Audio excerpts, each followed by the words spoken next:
In this video, I'll help you fix T-Mobile home internet when it's not working, keeps disconnecting, or has slow speeds. Most issues are caused by signal problems, gateway placement, or congestion, not a broken device. Let's fix it step by step.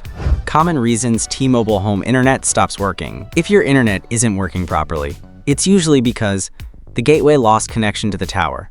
The signal is switching between 5G and LTE. The gateway is poorly placed. Too many devices are connected. Network congestion during peak hours. Step 1. Power cycle the gateway. Start with the simplest fix.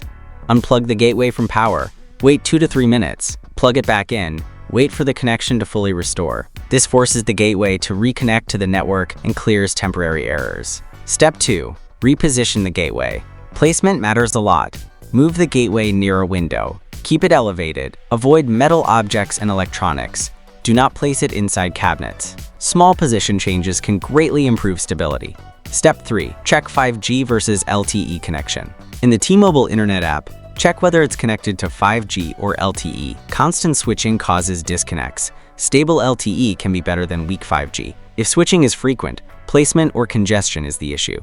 Step 4. Fix slow speeds. Disconnect unused devices. Pause large downloads. Test with only one device connected. Use 5 GHz Wi-Fi when close. Use 2.4 GHz for better range through walls. Step 5. Restart during off-peak hours. Restarting late at night or early morning can reconnect you to a less congested tower. Last resort, factory reset and support. If problems continue, perform a factory reset or contact T-Mobile support to check tower issues or gateway replacement.